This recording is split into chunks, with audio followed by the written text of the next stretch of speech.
Clarity नहीं दे पाई. Every interview will teach you what to improve upon. So you're in first year, second year, first year, 2 साल है, 2 साल में 100 इंटरव्यू दे दो. अब ये कौन देगा? जिसकी लाइफ की ओनरशिप उसके हाथ में है. जिसकी ओनरशिप नहीं है, वो कॉलेज ने तो ऑर्गेनाइज नहीं किया इंटरव्यू, हम तो देना बहुत चाहते थे. कॉलेज नहीं ऑर्गेनाइज कराएगा, आप खुद करो. Right? So practice, prepare. Second, have overall confidence in life. And overall confidence in life is built by you doing things which you are scared of doing. जैसे अभी मेरे से सवाल पूछने में डर लग रहा है, पूछो यार. मैक्सिमम क्या होगा? मैक्सिमम क्या होगा? गलत सवाल पूछोगे, फिर क्या होगा? कुछ पब्लिक हंसेगी, और क्या होगा? कुछ लोग मजाक बनाएंगे, और क्या होगा? मैं बोलूंगा यार क्या है सवाल है यार, ये पूछने वाला सवाल है, ये तो होगा. कभी आज तक ऐसा हुआ पिछले तुम्हारे इतने 14-15 साल के एजुकेशनल लाइफ में, अभी कभी ऐसा हुआ कि तुमने सवाल पूछा या तुम्हारे दोस्त ने सवाल पूछा और टीचर ने कहा गलत सवाल, धाड़, नेक्स्ट, और तुमने कहा हेला ये गया? Nobody was skilled by asking a question. So you do things which you are scared of doing. तुम कोई से भी गांव से आए हो, कौन सी भी जगह से आए हो, तुम चाहे यूपी से आए हो, बिहार से आए हो, कलकत्ता से आए हो, होनोलुलु से आए हो, इट डजंट मैटर यार, आए हो ना, अभी मुंह खोलो, अभी पार्टिसिपेट करो, अभी उन चीजों में जाओ जिसमें जाने से डर लगता है, उन लोगों से बात करो जिनसे बात करने में डर लगता है. अब नहीं करोगे फिर कब करोगे? लगता है डर ऊंचाइयों से, जाओ ऊंचाइयों में. लगता है डर ओपन स्पेसेस में, ओपन स्पेसेस में जाओ. लगता है पब्लिक स्पीच में डर है, go and stage, ask for opportunities. मुझे बात करनी है. मैक्सिमम क्या होगा? वहां जाओगे आवाज नहीं निकलेगी, और क्या होगा? लोग मजाक बनाएंगे, और क्या होगा? कुछ तो लोग कहेंगे यार, उनका काम है. अरे छोड़ो ये बेकार की बातें, कहीं बीत ना जाए. ऐसी हो रहा है, लाइफ निकली जा रही है. 10th हो गया, कुछ नहीं कर पाए. 12th हो गया, कुछ नहीं कर पाए. ग्रेजुएशन हो गया, कुछ नहीं कर पाए. अरे अब तो करो. I had never been on stage till 24 years of my life. Never. When my school friends, they hear about me and they say, you have become a business coach, you have become a life coach, you are speaking to thousands of people. And I speak to 5, 10, 15,000 people at one time. And they are shocked because they have never seen me on stage. I would never want to be there. You change, provided you want to grab opportunities. And that can only happen if you have taken ownership of your life. ये जिंदगी मेरी है, इसके अंदर कोई भी कमजोरी है वो मेरी है, कोई भी स्ट्रेंथ है तो वो मेरी है. तो पकड़ो यार चीजों को. कॉन्फिडेंस बढ़ाने के लिए pick up things which you are scared of. तो अपना एजेंडा बना लो कि इस साल ये 5 चीजों का डर मुझे निकालना है. और डर निकालने का एक ही तरीका है, face it, face it, face it. डर की एक सिंपल फिलॉसफी है, जितना भागोगे डर से उतना डर बढ़ेगा, और जितना डर का सामना करोगे उतना डर छोटा छोटा छोटा होते जाएगा. So you are scared of public speaking, all of you should go into public speaking. Not that you want to become a good speaker, but क्या होगा? आपने अपने मन को एक एक्सपीरियंस दे दिया कि मुझे जिस चीज से डर लगता है मैं वो कर सकता हूं या कर सकती हूं. ऐसा जब बार बार आप एक्सपीरियंस देते हो आपके मन को, तो 2 साल में जब आप यहां से निकलोगे आपके मन में इतने एक्सपीरियंसेस होंगे कि यार जिस चीज में डर था मैंने वो कर दिया, जिसमें डर था वो मैंने कर दिया. आगे क्या होगा लाइफ में? नए नए लेवल के डर आएंगे. डर खत्म नहीं होने वाला है, लेकिन डर के ऊपर जाने की आपके एक्सपीरियंस इतने होंगे कि आपका मन आपको बोलेगा अरे यार कॉलेज में भी किया है ना, डर तो लगता रहता है, इसको भी पार कर लेंगे. This is what confidence is. जब आप अभी सामना नहीं करोगे तो आगे जाके और डर आएगा, तो मन क्या बोलेगा? यार पहले भी कुछ नहीं किया, अभी भी कहां से होगा? आपका मन ही आपको बोलेगा तेरे बस की बात नहीं है. आप ही का मन आपको बोलेगा तू कर सकता है. And this can only happen through your experience. Nobody can teach you confidence. You got to build your confidence. It's building. It's not learning confidence. It's building confidence. तो वो काम करो जिससे करने को डर लगता है. तो यहां पर तुम्हें क्वेश्चन पूछने में डर लग रहा है. अरे सिंपल सा फॉर्मूला देता हूं, 2 का मंत्र बड़ा काम आएगा तुम्हें तुम्हारी कॉलेज लाइफ में. अगर तुमने यहां पार्टिसिपेट किया, क्वेश्चन पूछा या आंसर दिया, मैक्सिमम क्या होगा? People will laugh. They will make fun. Public हंसेगी, मजाक बनाएगी। 2 शब्द का मंत्र देता हूं, हु केयर्स। क्या है मंत्र? जोर से बोलो। Now if you answer and if your answer is wrong, what if people make fun of you? What if they laugh at you? What if they pull you down? ऐसा हो सकता है तुमने क्लास में आंसर दिया और तुम्हारे जो दोस्त थे ना, साल के शुरू में दोस्त बनते हैं, जो शपथ लेते हैं हम ये साल साथ बिताएंगे, तू भी मत बोलना, मैं भी नहीं बोलूंगा, ये हमारी शपथ है, और उसी में तुमने आंसर दे दिया, तो ब्रेक टाइम में पीछे से आवाज आती है, यार आइंस्टाइन चले गए और एक से खतरनाक विद्वान छोड़ गए, और तुम्हें मालूम है ये तुम्हारे ऊपर ही उसने बात करी है। तुमने क्लास में इंग्लिश में आंसर दिया, पीछे से आवाज आई ब्रेक टाइम में, अंग्रेज चले गए, अंग्रेजी छोड़ गए, and it you know it's all for you, who cares? अरे इनको कहां पड़ी है यार, तुम्हारे स्कूल के दोस्त कहां पर हैं आज? You don't even know where they are. और तुमने क्लास 6 में वो आंसर नहीं दिया क्योंकि लोग क्या कहेंगे, am I right? तुमने सोचा कि वो हंसेंगे, तुमने सोचा कि तुम्हारी मजाक बनाएंगे। डू यू थिंक रोज रात को वो जोक सुनते हैं, क्लास 6 वाला जो तुमने गड़बड़ करी थी, और रोज रात को वो सुन के हाँ हाँ अच्छा सो जाते हैं? ऐसा होता है? या तुम्हें एसएमएस करते हैं, आज मैं फिर वो जोक सुन के सोया। अरे बाबा रात गई, उनको याद नहीं तुमने क्या बोला, तुम ही वो ले लेके बैठे हो लाइफ लॉन्ग, अरे यार वो ऐसा सोचेंगे। You are losing your own life, who cares? I'll give you a very simple example from my life. Amazing example of how people live their life. लोग पार्टिसिपेट नहीं करते, लोग पूछते नहीं, डर लगता है, घबराते हैं। I was on my way from here to Nagpur. रात की बस लेके मैं जा रहा था, वॉल्वो की बस। So super sleeper, the bus was there. They gave a blanket, they gave a pillow. 2004-5 की बात है। बस चली और मैं सो गया। रास्ते में बस रुकी होगी कहीं पर ढाबे पे खाने के लिए।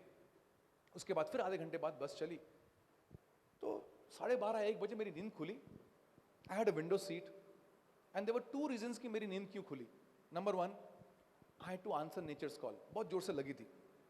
दूसरा था कि मेरे बगल में जो सो रहा था इंसान, ये बड़ा, इसको मैंने देखा, ये पैर से लेकर सर तक इसने कंबल लगाया हुआ था, ठंड थी शायद, ऊपर एसी का ब्लोअर बहुत स्ट्रांग था, तो ये बंदा अपना स्लीपिंग मम्मी के रूप में, उसका सर किधर पैर किधर समझ नहीं आ रहा था, ये कभी भाई यूं कर रहा है, कभी यूं कर रहा है, कभी, एंड ये वैसे रात को कि तुम्हें छुए कभी इससे कभी उससे, तो and if you are a straight guy you don't feel good about it. So I didn't feel good about it, क्या, बट उसके चक्कर में नींद खुल गई। फिर मैंने कहा यार भी नींद खुल गई तो जाना तो है ही, तो मैं उठा, अपना ब्लैंकेट रखा और मैं निकला बाहर, and I went towards the driver side. So there is a big curtain there, वो कर्टन उठाया, मैंने अपनी मुंडी डाली अंदर, तो देखा दोनों भाई लोग बात कर रहे हैं, कंडक्टर और ड्राइवर बात कर रहे हैं, खत्म ही नहीं हो रही, खत्म ही नहीं हो रही। मैंने कहा यार इस चक्कर में कहीं ये ना निकल जावे। मैंने कहा भाई बॉस जरा गाड़ी रोक दो। ड्राइवर ने ऐसे स्लाइट मुझे लुक दिया और फिर आगे देखा और बोला गाड़ी नहीं रुकेगी, अभी रुकी थी आधा घंटे पहले, आप क्यों नहीं उतरे? मैं कहा आई एम सॉरी भाई, मेरे को नींद लग गई थी। कह रहे we already late, we have to come back from Nagpur back to Pune, और अभी 4 बजे सुबह गाड़ी रुकेगी। मैं कहा सुबह 4 बजे तक तो बहुत कांड हो जाएगा, बट वो रुकने को तैयार नहीं। थोड़ा सा गुस्सा आया, बट मैंने कहा गुस्से में बात तो होने वाली नहीं इससे। सोचा क्या करूं, फिर मैंने उसको बोला भाई एक काम करते, डोर खोल दे, दरवाजा खोल दे। अब मुझे मालूम था कि अगर ये खोलेगा तो मैं नहीं करूंगा, बिकॉज निपट जाएंगे अपन, साथ में निकल जाएंगे। उसको भी मालूम था वो नहीं खोलेगा, लेकिन इस डायलॉग से थोड़ा सा एक नॉर्मल सी आ गई, वो भी हंसा, मैं भी हंसा। फिर वो मुझसे पूछता है बहुत जोर से आइएगा। मैंने कहा मत पूछ, बहुत जोर से आई है, तू खोल दे। उसने कहा भाई एक काम करो, आप रुको, 5 मिनट में मैं रुकता हूं, लेकिन जल्दी जाना। मैंने कहा तू को मालूम ही नहीं पड़ेगा मैं कब गया कब आया, तू रुक तो सी।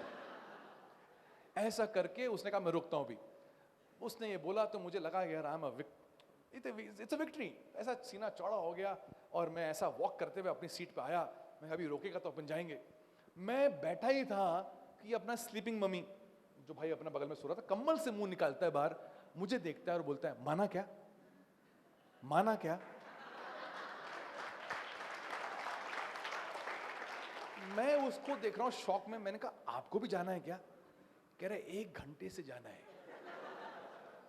फिर मुझे ध्यान आया, अच्छा वो यूं और यूं और यूं क्यों कर रहा था। मैंने कहा भाई तेरे को जाना था तो तूने पूछा क्यों नहीं? मैक्सिमम क्या करता है वो ड्राइवर? मैक्सिमम क्या करता? मना करता। तो अपन वैसे ही बैठे थे, वैसे ही बैठ जाते आके, और क्या होता? कम से कम पूछने से गारंटी, कुछ तो प्रोग्रेस की गारंटी होती है ना। बस रुकी, मेरे से पहले ये भागा, उसके पीछे मैं भागा। Trust me, next 5 minutes half the bus was outside. और मैं एक सोच में हंस भी रहा था, मैंने कहा यार कमाल है, पूछते ही नहीं। अरे क्या होगा, मैक्सिमम मना ही करेगा ना, हु केयर्स। ऐसे कितने ड्राइवर आए, कितने ड्राइवर गए। डू यू थिंक कि वो बस वाला रोक के पूरी बस को रोकेगा और लाइट्स ऑन करेगा, कहेगा यही है जिसने कहा सुसु के लिए रोको, मैं रोकूंगा नहीं। तो रात गई, मान गई। थोड़ा शादी में आने वाला है कि विष्णु की शादी है, और वो बस ड्राइवर आया पूरे बस की सवारियों को लेके, और उसकी वाइफ को बोलता है भाभी जी ये वही है।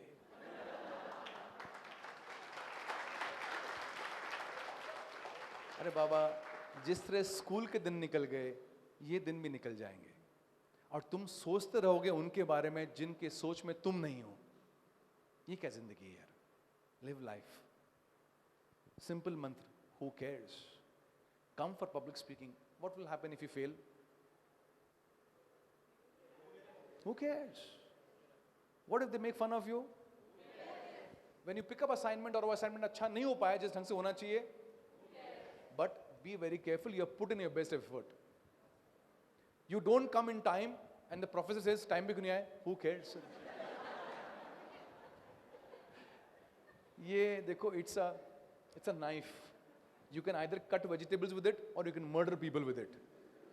Now don't come and tell, और the professor should not call me and से आप क्या सिखा के गए। हम बोल रहे हैं असाइनमेंट करो, कहते हैं who cares. So it's for your own benefit where you can't participate, put in this who cares, it will build your confidence. And one life only यार, one life only, don't miss out on this life. ठीक है, last few questions if anybody has, पूछो। हाँ हाँ। When you hire somebody new in the company, what quality you would like to see? I don't care about qualification. I only focus on whether he is a go-getter or not. Not go-getter. Go-getter, right? If a person is a go-getter in life, where he will take ownership of what he is into or what she is into. And second aspect, there's a culture which we have in our organization. Does the culture of that person match with our culture? Very important aspect. It is just like when a girl is getting married, why we would see the khandan, why we would see the background of the family, so that the culture mix is not a problem. भाई वो एक vegetarian family है, ये एक non-vegetarian family है. It becomes a huge challenge for the person to adjust. Right? That's why in the past it was thought of. In the same way, every organization has a culture, and the person also comes in with the culture. If there's a huge difference in the culture, the person will not be able to work well. So we to look for two things, हमारा value and उसका ownership of work, ownership of in terms of whether he is a go-getter in life. ठंडे इंसान मुझे पसंद नहीं, सबका अलग अलग choice हो सकता है.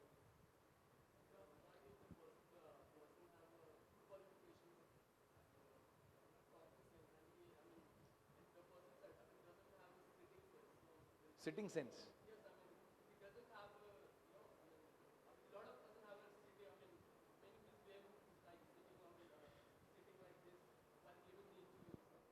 That is, initially it matters, but in the long run, I don't care. I care about the person's ability to perform. But yes, for the person who's giving an interview, he should not sound arrogant. He should not sound as if he's unhygienic, right? So you got to dress well, you got to sit well, you got to talk well, you got to shake hands well, so that you give a great first impression. But first impressions are not the last impressions. Please understand this. First impression is always the first impression. So I may hire you based on what you put across to me right now, but I will keep you based on how you perform. So the interviewer, if I'm the interviewer, I'll ask a lot of questions which are not from your CV. I'll put you through difficult times. And then I will see how you answer. Are the answers contradictory? Are you saying something else in the first part and something else in the second part? So I don't care about your body language initially. I'll think about how you will face situations. But all said and done, interviewing is just a guess game. Right? इसलिए वो बोलते हैं courtship period होना चाहिए. You have 6 months of courtship period and you understand who you are. Yep, last somebody had a question from there. नहीं जबरदस्ती मत पूछना. हाँ है तो पूछ. हाँ.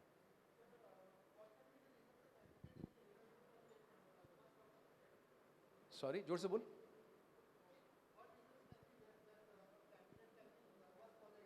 What reasons can be there for a candidate to be nervous?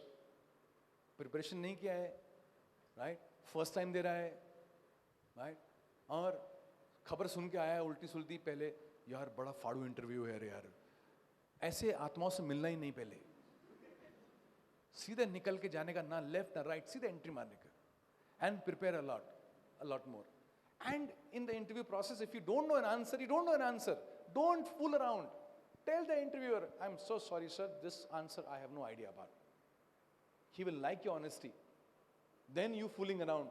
Sir मुझे लगता है, साले तेरे लगने के लिए पैसा नहीं दूंगा तेरे को. कुछ लग मत, बता मुझे आता है कि नहीं आता है. बहुत से लोगों को बहुत कुछ लगता है, फिर उसको भी कुछ लगेगा. So be upfront and honest about it. You will have confidence. ठीक है? Last question चल. हाँ. Right? Overconfidence will stop you from preparation. हाँ. हो जाएगा. हाँ. How to resolve this? See, nobody can tell you when you have shifted from confidence to overconfidence. Overconfidence comes from, but overconfidence comes from an approach of indifference कि मुझे पढ़ी नहीं है. You feel हो जाएगा, whereas actually you have not prepared. So you got to take a stock of the reality. Do I know this subject? Am I ready for this interview? Am I ready for this presentation? Am I ready to be on stage?